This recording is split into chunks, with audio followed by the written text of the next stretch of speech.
Hey, welcome in to another edition of SC Checks In. We've got a very special guest with us, former Savage Storm football player Jacobi Crowley. Jacobi was here from 2010 to 2015, redshirted, played 4 years here, started in a bunch of games, had a bunch of interceptions, a bunch of tackles, great teammate, good player for the Savage Storm. What's going on, man? Nothing at all, man. Just trying to live that savage life. Trying to live the savage life. There it is. So Jacobi's from Lawton, Oklahoma.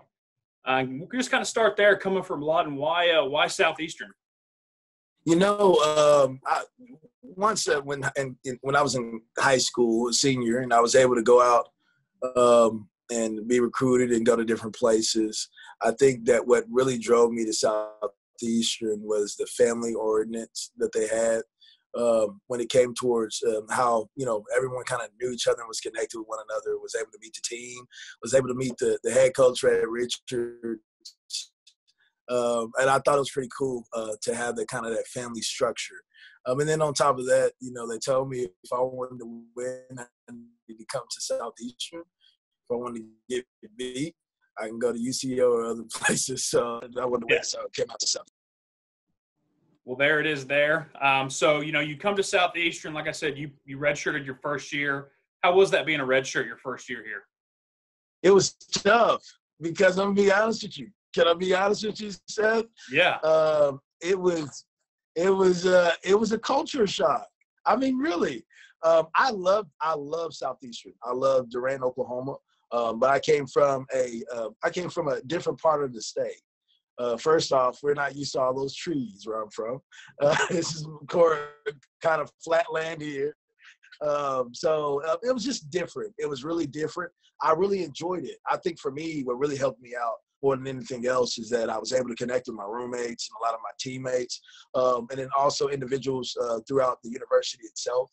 And I just loved Southeastern. I really bought into the system. I bought into what Ray Richards was telling us, as well as I remember Coach Fitz and the other individuals that were there as well.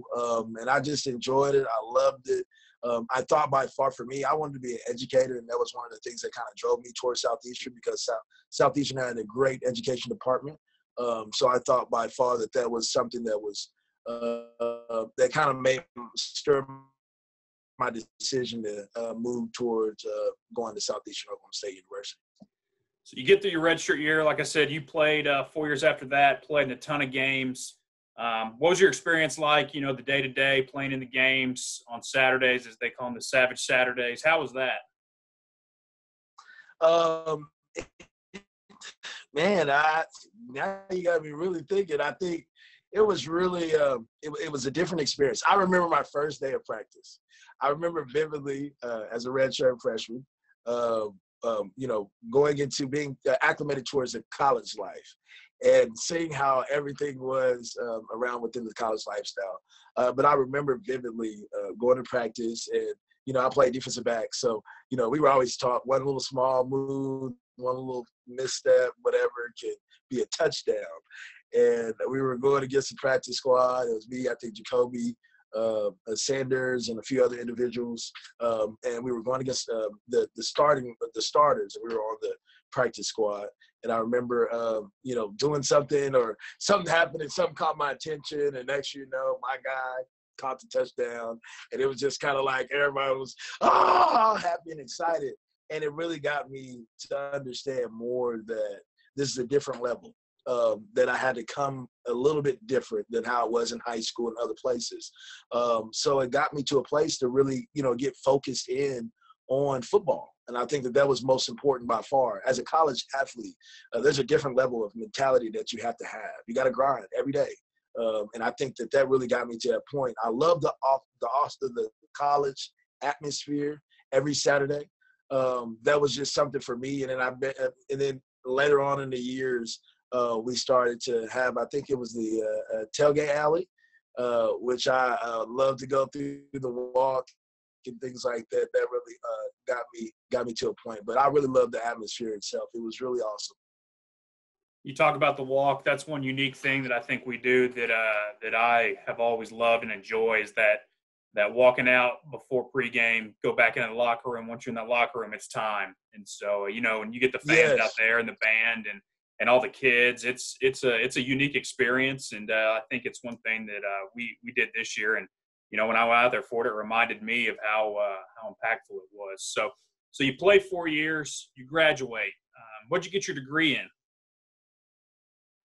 I got my degree in liberal arts with emphasis in special education. Like I said before, I wanted to be a teacher. No offense towards teachers, I became a teacher, and then I said, I don't want to be a teacher anymore. I want to do other things. And so, you know, I really enjoyed the classes with Dr. Morrison and other individuals that were there to help me and push me to the level that I am today in education. And I decided to go back into the higher education realm and start working for Cameron University as a full-time job as an instructor within Open Doors, our program here, a talent search program here. And I go out towards the high schools and talk to different students about college and the importance of it, tell my story of where I was and the opportunities that I was provided, that Southeastern provided me. And then I also do some part-time work with policy and political stuff on the side, you know, that boring stuff that people don't want to talk about. Yeah, so I see that stuff, and so, you know, that's what you're currently doing right now. Yeah. You know, what's it been like being out of the college realm as a, you know, when you graduate and you're no longer a student? How was that transition? I mean, you obviously loved it enough that you went back to college, and I think you know, the same thing here. You know, I work at a university, so talk about that experience and how that kind of helps you with what you do now. I think it brings a different, you know, a different type of understanding, because I remember we're not too far removed. But we're far enough removed that people, you know, younger people call us old. So yeah, for me, being able to have that full out understanding and coming back to my community, because that was one of my things. I didn't just want to be, you know, an educator or get an education or reach out towards younger people in general and be a mentor towards them. Not just to do it. I want to do it for a reason and a purpose. Here in the city of Lawton, we have a problem with bringing and keeping our younger people here. So I thought it was important that I came back, show my face, and not just show my face, but also be active. And then say, hey, you can go out, get your degree, and then come back to your particular community and help out as much as possible so that other individuals and other organizations throughout our city can be flourished. I think by far, you know, Southeastern has taught me and pushed me to be the best that I can be. I think that's the utmost thing. I really owe a lot towards Southeastern for giving me a chance. An average student. I was an average student in high school and turned out to be a great student in college. And that transition helped me in the process because Southeastern pushed me in a way to say, hey, you know, the kid that grew up in a single-parent household that lucky enough was good enough to play football at the college level, was able to receive a scholarship to Southeastern Oklahoma State and then play. And then from there, earn a degree and then go back to its community. I think by far that's one of the things that, you know, all I can do is just, you know, say thanks and, you know, and tell anybody that is ever thinking about Southeastern, and this is the best place you can ever go. Trumps anywhere. I love it. So, you know, you talk about being in the community and coming back and trying to mentor young people. So over the last 6 months with the coronavirus and all that, how has that affected your job? Obviously you're still in contact with them, but has the in-person sit-downs changed over Zoom? How's that affected you? Yeah, we have to be more creative. I think is, you know, most important. It's 21st century. We have technology now that we never had before. Think about this. This was never used in 2010. So, right. And there's a lot of stuff, even when, you know, in college and now transitioning towards this general in 2020, there's different things that have been brought towards fruition of us to have an opportunity to drive our organizations and our companies forward. A lot of these, you know, activities of reaching out to students and talking about policy, whatever, job that I may be, in connection with what hat I may have on at the time. Right now, doing virtual events, educate people, allowing them, hoping that they stay safe, that also take this seriously. I think another thing for us is the transition of how long it's going to take. So, we do face-to-face interactions with students and organizers and people throughout our city itself and throughout the state. And it becomes a little difficult at times to reach out to everybody. But I think over time, we'll get into a sense of normness, and people will start coming around eventually and start being a little bit more active. The older citizens, it sometimes is a little hard to stop. They're not interested or used to Zoom. Yeah. But outside of that, I think we're doing a pretty good job. So, you've seen the updates on social media about something new we have on campus down in the athletic department. Coming from a guy that worked out under the stadium and knows how it felt to be in that cramped space, seeing that new weight room turf, how's that make you feel?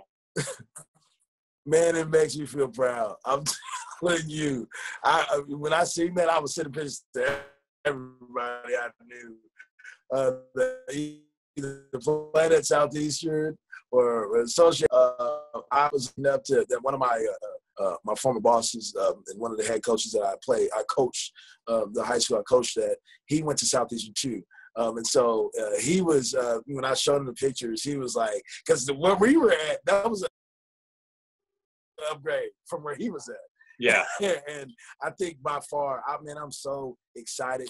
One thing that I'm going to say that Southeastern told us, and the team, Coach Richards and a few other just players when I first got there, they talked about how, each class or, each group, a set of, great classes that came out of Southeastern in concerns towards football itself, has done so great that they, have left their mark. I remember, when they did the parlor field, and this is before my time frame, before they kind of, redid the thing. I think the lobby or the plaza area.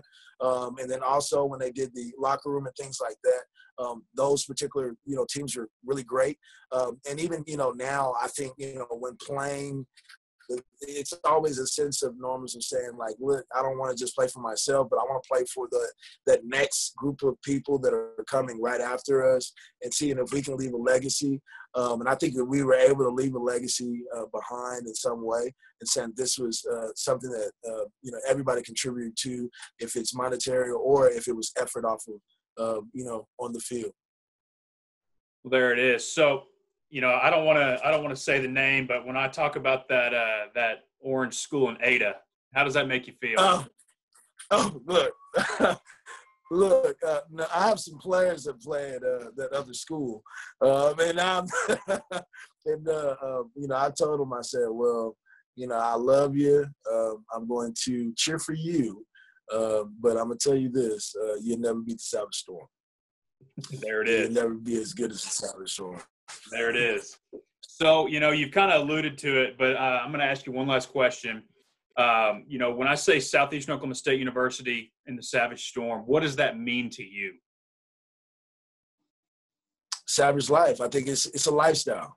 It is a lifestyle. It is a lifestyle that is taught throughout each class, throughout each department, throughout each sport, that you're going to wear a badge of Southeastern. On your chest, proud, because you have went, and if you have graduated from the university, or if you are still attending the university, you're attending the best and the greatest university in this country, as well as in this state. Savage life. Well, there you have it. Jacobi has made the statement, best university in the state and in the nation. So, Jacobi, thank you so much for taking time today. It was great to catch up. You need to come see us, come check this weight room out, the locker room and all that. And, we'd love to give you the tour. Thank you for having me. I'm going to come out there for sure. Sounds good. Well, give me a shout. Once again, Jacobi Crowley, former Southeastern Oklahoma State University football player, played 4 years, now back in his hometown, getting back in the community and giving back. Thanks for your time. Thank you.